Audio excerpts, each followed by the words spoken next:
अब आगे चलते हैं लर्निंग में। Stimulus generalisation and discrimination. So stimulus generalisation का मतलब ये होता है कि जब हम कोई स्टिमुलस से मिलती जुलती चीज को भी स्टिमुलस मान के रिएक्ट कर देते हैं, जबकि वो एक्चुअल में वो स्टिमुलस नहीं होता जिससे हमें रिएक्ट करना है। जैसे अब यहाँ पे पढ़ लेते हैं, Pavlov did find similar sound would produce similar condition response। मतलब Pavlov को बाद में ये पता चला था कि अगर मैं जो मेरी बेल है उससे सिमिलर साउंड्स और कोई साउंड अगर बजाता हूँ तो उसका रिस्पॉन्स डॉग का तब भी सेम ही आएगा।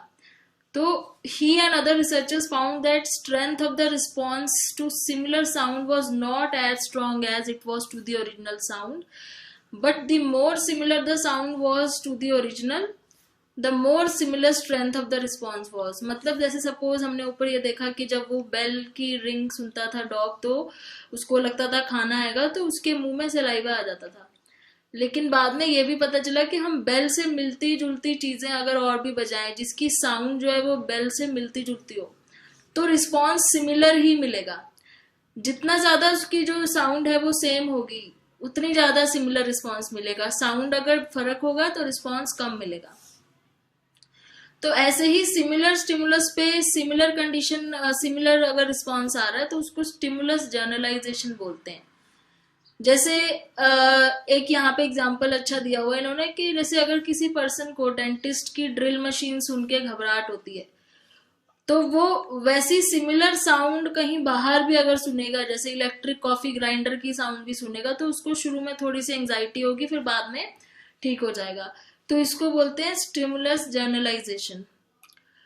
So, of course, Pavlov did not give the dogs any food after similar ticking sound. They only got food of following correct. So it didn't take long for the dogs to stop. तो बाद में क्या था कि जब वो दूसरे तरह के साउंड बजाता था जो सिमिलर थे, बेल से रिलेटेड थे, साउंड 1 साउंड 2, तब उसको फूड नहीं दिया जाता था। तो धीरे धीरे इसका ये रिस्पॉन्स आना खत्म हो गया। पहले बेल जब बजाता था, मीट्रोनॉम वाली बेल की जो रिंग थी वो उसको फॉलो करके फूड आता था, तब तो सलाइवा ठीक था। फिर जब सिमिलर साउंड्स के बाद भी उसके मुंह में सलाइवा आता था डॉग के, तो उसके बाद लेकिन फूड नहीं मिलता था। तो धीरे धीरे डॉग को ये समझ आ गया कि ये जो दूसरी साउंड्स मुझे सुनाई दे रही है इसके बाद मुझे खाना नहीं मिलेगा, तो ये वाली साउंड को जो है ना वो इसके आगे रिस्पॉन्स करना उसने बंद कर दिया। फिर वो सिर्फ ओरिजिनल बेल की आवाज के आगे ही रिस्पॉन्ड करता था। इसमें यह लिखा है कि जब उसके बाद उसको खाना नहीं मिलता था दूसरी साउंड के बाद, तो उसने उस पर रिस्पॉन्ड करना बंद कर दिया और उसको ये पता चल गया कि ये वाली साउंड जो है ये वो साउंड नहीं है जिसके बाद मुझे फूड मिलेगा।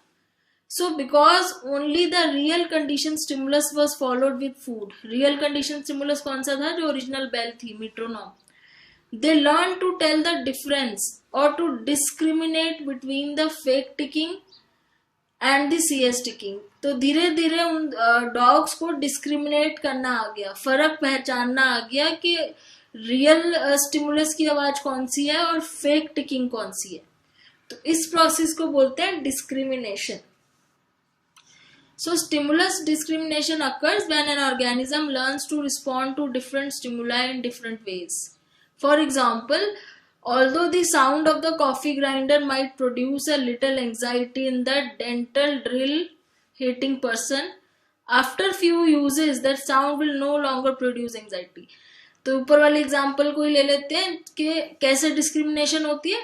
जैसे स्टार्टिंग में उसको ड्रिलिंग मशीन की आवाज सुन के एंजाइटी होती थी और बाहर कहीं वो और कहीं ऐसी आवाज सुने तो भी घबरा जाता था, बट धीरे धीरे उसको समझ में आ गया कि जो दूसरी साउंड्स हैं वो वाली साउंड नहीं है जो एक्चुअली में जो डेंटिस्ट वाली होती है। तो वो फिर बाद में दूसरी साउंड सुन के उसकी एंजाइटी नहीं होती थी। तो वो डिस्क्रिमिनेट करना सीख गया कि ओरिजिनल जो है वो स्टिमुलस कौन सा है और बाकी जो स्टिमुलस है वो फेक है।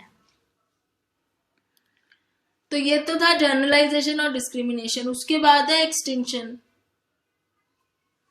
एक्सटिंक्शन एंड स्पॉन्टेनियस रिकवरी क्या होता है? एक्सटिंक्शन का मतलब होता है ना कोई चीज खत्म हो जाना, और स्पॉन्टेनियस रिकवरी फिर एकदम से वापस आ जाना। सो इसमें क्या था, what would have happened if Pavlov had stopped giving dog food. अगर उसने फूड देना बंद कर दिया था डॉग को बेल बजाने के बाद, ओरिजिनल वाला जो स्टिमुलस था, ओरिजिनल बेल मीट्रोनॉम बजाने के बाद उसको फूड देना अगर बंद कर दिया तो क्या होगा फिर आगे? So dogs gradually stop salivating to the sound of ticking. फिर धीरे धीरे क्या हुआ, डॉग्स की जो सलाइवा था वो टिकिंग साउंड होने के बाद भी नहीं आता था, वो धीरे धीरे वो बंद हो गया। जो उनको शुरू में लर्न कराया था कि जब भी बेल बजेगी खाना आएगा, तो डॉग सेलिवेट करते थे। लेकिन धीरे धीरे बाद में उसको जब हमने बंद कर दिया खाना देना, तो वो डॉग भी है वो भी समझ गए कि अब जो बेल बज रही है उसके बाद खाना नहीं मिलेगा।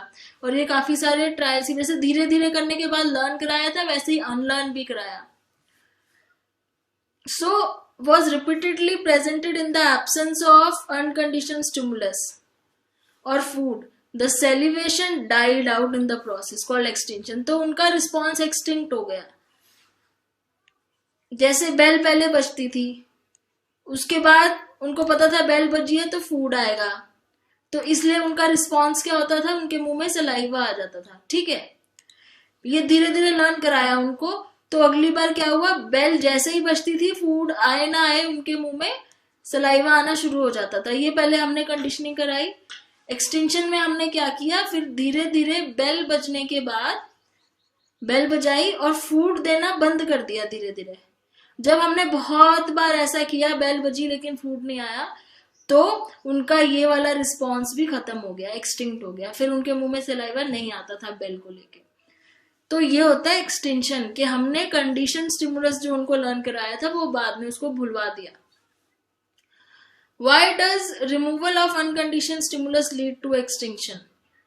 ऐसा क्यों हुआ, वो बोल रहा है। One theory is that presentation of the stimulus condition stimulus alone leads to new learning.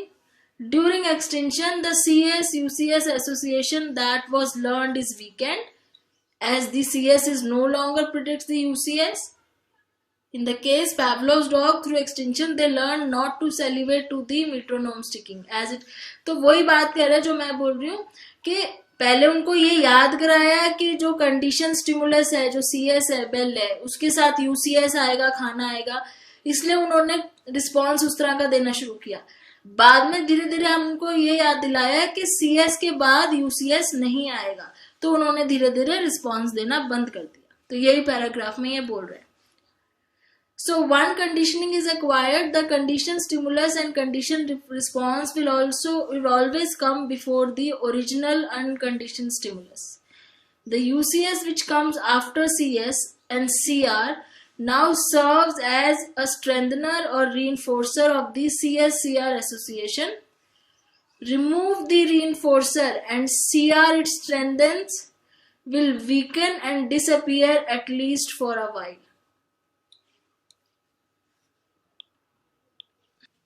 इस पैराग्राफ का ये मतलब है कि जब हम कंडीशन स्टिमुलस और कंडीशन रिस्पॉन्स एक साथ कर रहे थे, जैसे कि बेल को देख के फूड आ रहा था, ये चीजें एक साथ हो रही थी, तो एक्चुअली में फूड आ जाता था, जो कि अनकंडीशनल स्टिमुलस था। एक्चुअली में फूड आता था, तो वो और ज्यादा रीइंफोर्स करता था दोनों की एसोसिएशन को। ये दोनों की एसोसिएशन मतलब बेल और सलाइवा। CS मतलब बेल, CR मतलब सलाइवा। तो जब एक्चुअली में उसके बाद फूड आता था, तो ये दोनों की एसोसिएशन और स्ट्रांग होती जा रही थी। तो वो फूड जो है ना, वो एक तरह से रीइंफोर्सर का काम करता था, रीइंफोर्समेंट करता था फूड। लेकिन धीरे धीरे जब वो बाद में फूड आना बंद हो गया, तो इन दोनों का जो एसोसिएशन है वो वीक होती गई और धीरे धीरे डिसअपियर हो गई, जिसको इन्होंने एक्सटिंक्शन बोला हुआ है। और यहाँ पे आगे अभी एक चीज और ये डिस्कस करेंगे, स्पॉन्टेनियस रिकवरी, कि ये चीज बाद में फिर से रिकवर भी हुई थी। अब जैसे लर्निंग, एक्सटेंशन भी क्या है, एक तरीके की लर्निंग है ना, तो ये परमानेंटली एक्सटिंक्ट का मतलब कोई चीज परमानेंटली चले जाए, वो कभी वापस नहीं आएगी, क्योंकि लर्निंग का क्या मतलब है कि रिलेटिवली परमानेंट चेंज है, तो थोड़ा सा उसको वापस से वो करना, अनलर्न करना मुश्किल हो जाता है। अब यहाँ पे क्या था, after extinguishing the condition salivation response in his dog, Pavlov waited a few weeks putting the condition stimulus away। फिर उसने क्या किया, वो मीट्रोनॉम बेल हटा दी। वो बेल बहुत दिनों तक यूज ही नहीं करी, उसका रोल खत्म कर दिया बेल का। फिर सिर्फ क्या था, फूड को देखते थे वो, और फूड देख के उनके मुंह में सलाइवा आता था, तो वो बेल थोड़े दिनों के लिए गायब कर दी। तो बेल के बारे में वो भूल गए, क्योंकि कोई टिकिंग नहीं, कुछ नहीं। तो ये इस तरीके से काफी दिन तक उसको यूज नहीं किया। There were no more training session, कोई ट्रेनिंग सेशन नहीं हो रहा था, डॉग्स को मेट्रोनॉम टिकिंग के एक्सपोज नहीं किया। फिर अचानक कुछ दिन बाद पैवलॉव टुक द मेट्रोनॉम बैक, कुछ दिन बाद वो उसको वापस ले आया और उसने फिर से उसको टिकिंग करा, मतलब बेल बजाई। तो सडनली क्या हुआ, डॉग्स उसकी आवाज सुन के एकदम से सेलिब्रेट करने लगे, लेकिन वो ज्यादा देर तक नहीं था, बहुत छोटा सा रिस्पॉन्स था। फिर मतलब जैसे होता है ना कि वो काफी टाइम तक बेल का यूज नहीं किया तो उनके दिमाग से निकल गई वो बात, लेकिन अचानक कुछ हफ्तों बाद एकदम से जब उसने बेल बजाई तो फिर से डॉग्स के मुंह में सलाइवा आ गया, लेकिन थोड़ी देर के लिए आया था, बहुत छोटे टाइम का रिस्पॉन्स था, क्योंकि एकदम से उनको समझ में आ गया कि वो गलत चीज पे रिस्पॉन्स दे रहे हैं। तो वो जो एकदम से सडनली उनको जो रिस्पॉन्स आया ना उनके मुंह में, उसको बोलते हैं spontaneous recovery. This brief recovery थी of the condition response prove that CR is still in there somewhere. मतलब इससे ये पता चला कि जो स्टार्टिंग में उनको लर्निंग हमने कराई थी कि बेल को देख के मुंह में सलाइवा आ रहा है, वो कहीं ना कहीं अभी भी उनके माइंड में था, वो अभी पूरी तरीके से वो चीज गई नहीं थी, वो सप्रेस हो गया था, इनहिबिट हो गया था, क्योंकि बीच में बेल का यूज होना बंद हो गया था। लेकिन जैसे ही वो बेल वापस से बजनी शुरू हुई कुछ टाइम बाद, उनका स्पॉन्टेनियसली उनका एक रिएक्शन दिखा, जिसको इन्होंने नाम दिया है स्पॉन्टेनियस रिकवरी। लेकिन ये बहुत ही ब्रीफली आया था, थोड़ी देर के लिए एकदम से आया, लेकिन उनको फिर ध्यान आ गया कि वो गलत रिस्पॉन्ड कर रहे हैं। तो ये होता है स्पॉन्टेनियस रिकवरी। तो ये यहाँ पे ग्राफ दिखाया हुआ है इन्होंने कि कैसे उनको पहले लर्निंग कराई, फिर धीरे धीरे वो बेल हटा दी तो वो लर्निंग अनलर्न हो गया। फिर सडनली जब एक दिन बेल की आवाज आई तो एकदम से उन्होंने रिस्पॉन्स किया, लेकिन फिर वो रुक गए, क्योंकि उनको एकदम से यहाँ ध्यान आ गया कि वो गलत चीज पे रिस्पॉन्स कर रहे हैं। तो ये एक्सटेंशन दिखाया हुआ है यहाँ पे एक्विजिशन मतलब लर्निंग दिखाई है दोनों की। लर्निंग मतलब जब बेल बजती है तो सलाइवा आता है, इन दोनों की एसोसिएशन दिखाई है। फिर जब बेल के साथ फूड आना बंद हो गया तो फिर एक्सटेंशन हो गया रिस्पॉन्स का, और उसके बाद सडनली जब कुछ टाइम बाद बेल यूज ना करके सडनली यूज करी कुछ टाइम बाद, तो ये रिस्पॉन्स एकदम से दिखा। उसके बाद एक चीज और है इसमें, higher order conditioning. Higher order conditioning में क्या होता है कि जैसे सपोज आप उस एक्सपेरिमेंट में क्या था कि पहले बेल बज रही थी फिर फूड आ रहा था, तो उनको ये चीज याद हो गई कि बेल बजते ही फूड आएगा, तो वो उनके मुंह में सलाइवा आ रहा था डॉग्स के मुंह में। फिर इन्होंने एक चीज और की, पहले अपनी फिंगर स्नैप की, जैसे चुटकी बजाते हैं, फिंगर स्नैप करने के बाद बेल बजाई, उसके बाद खाना आया, तो डॉग्स को ये काफी टाइम तक ऐसा किया कि पहले फिंगर स्नैप की, फिर बेल बजाई, फिर खाना आया। तो धीरे धीरे डॉग्स को ये भी लर्न हो गया कि जब ये फिंगर स्नैप होगी तब बेल बजेगी और फिर खाना आएगा, तो उनको फिंगर स्नैप से ही सेलिब्रेशन का रिस्पॉन्स आने लग गया। मतलब एक स्टिमुलस और यहाँ पे क्रिएट हो गया। पहले तो ये था ही, फूड तो था ही जो स्टिमुलस था जिसकी वजह से रिस्पॉन्स आता था, लेकिन ये तो अनकंडीशन स्टिमुलस था, ये तो नेचुरल है, ठीक है। फिर मेट्रोनॉम को स्टिमुलस बना दिया क्योंकि इसके बाद खाना आता था, तो ये बन गया था हमारा कंडीशन स्टिमुलस।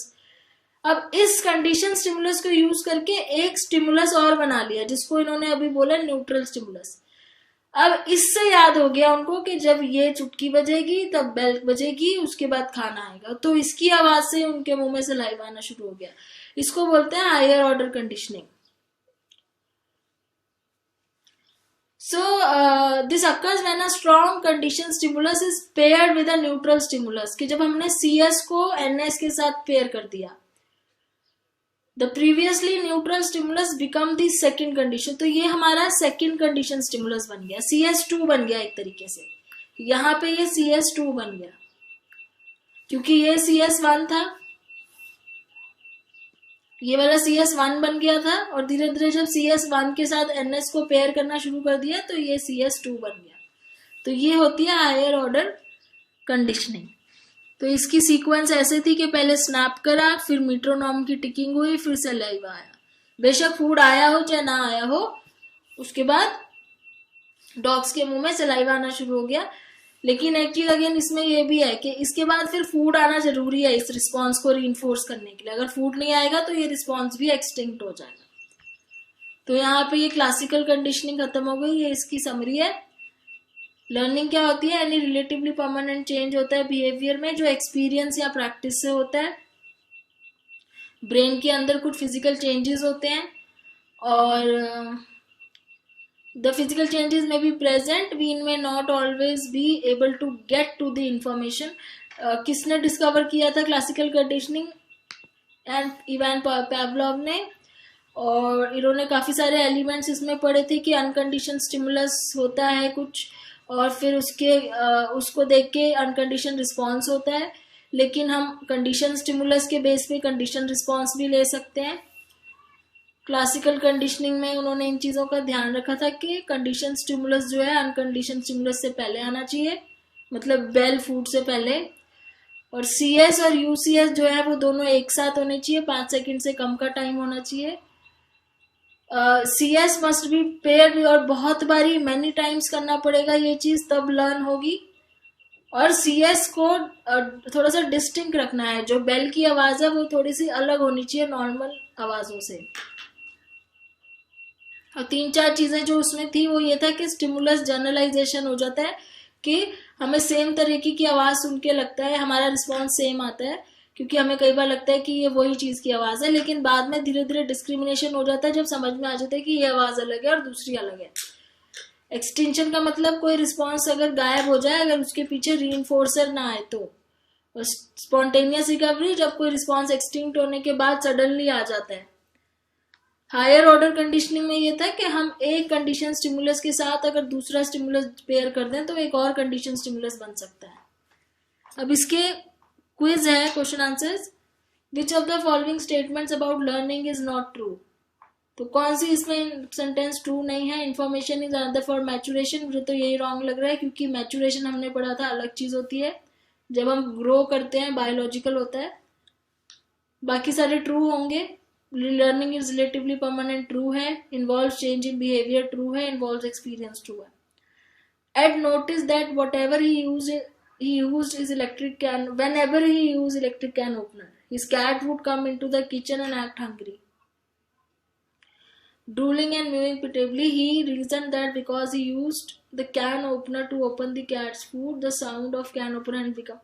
तो वो ये कह रहे हैं कि एड ने ये नोटिस किया है कि जब भी वो अपना इलेक्ट्रिक कैन ओपनर चलाता था तो उसकी कैट किचन में आके मतलब ऐसे बिहेव करती थी जैसे उसको भूख लग रही है, उसे खाना चाहिए।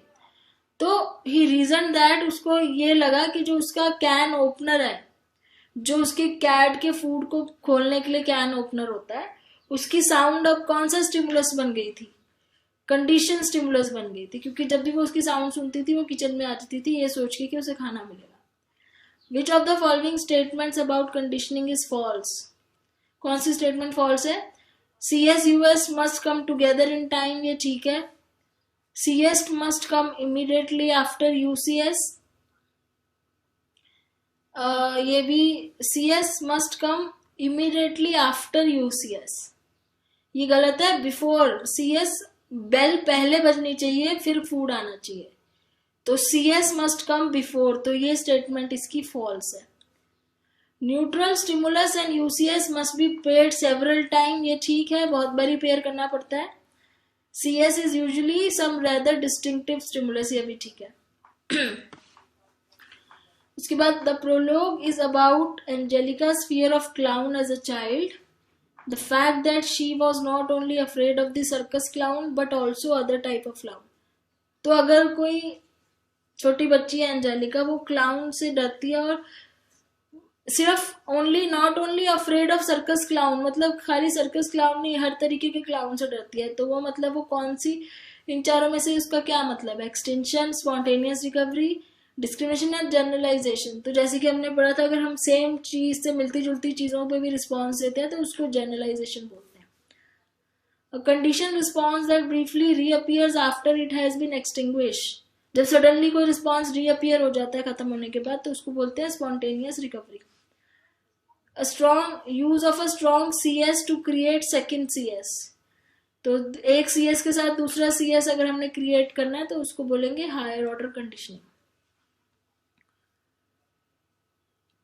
अब आगे इसके नेक्स्ट जो है कंडीशन इमोशनल रिस्पॉन्सेस, इसके बारे में नेक्स्ट वीडियो में डिस्कस करते हैं। Thanks for watching.